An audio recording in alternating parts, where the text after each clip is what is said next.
ഈ കാഴ്ച കണ്ടപ്പോൾ തന്നെ മനസ്സിലായിട്ടുണ്ടാവും ഞങ്ങളിപ്പോൾ എവിടെയാണ്. അതെ, ദുബായ് മാൾ. ലോകത്തിലെ തന്നെ 2ാമത് ഏറ്റവും വലിയ ഷോപ്പിംഗ് മാളാണ് ദുബായ്. ദുബായിലെ മെയിൻ അട്രാക്ഷൻ പോയിന്റ്സിലെ ഒരു പ്രധാന കണ്ണിയാണ് ഈ ഒരു ദുബായ് മാൾ. ഈ ഒരു വമ്പൻ മാളിനകത്ത് ഒരുപാട് കാഴ്ചകൾ നമ്മളെ കാത്തിരിക്കുന്നുണ്ട്. അതിലൊരു പ്രധാന കാഴ്ചയാണ് Dubai ice rink. Ice skating എന്ന് പറയുന്ന ഈ ഒരു കായിക വിനോദം പഠിച്ച് പയറ്റി തെളിഞ്ഞവരെയും അതിൻ്റെ ആദ്യ പാഠങ്ങൾ പഠിച്ചു തുടങ്ങുന്നവരെയുമെല്ലാം നമുക്ക് ഈ ഒരു ദുബായ് ഐസ് റിംഗിൽ വന്നാൽ കാണാൻ കഴിയും.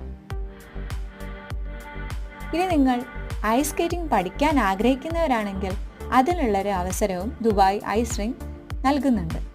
ഒരുപാട് ഓഫറുകൾ വഴി നമുക്ക് ഇവിടെ വന്നിട്ട് ഐസ് സ്കേറ്റിംഗ് പഠിക്കാം. അങ്ങനെ ഐസ് സ്കേറ്റിംഗ് ഒക്കെ പഠിച്ചു കഴിഞ്ഞാൽ ഇവനെ പോലെ ഫ്രീ ആയിട്ട് നമുക്ക് സ്റ്റൈലായിട്ട് കറങ്ങി നടക്കാം. അപ്പോൾ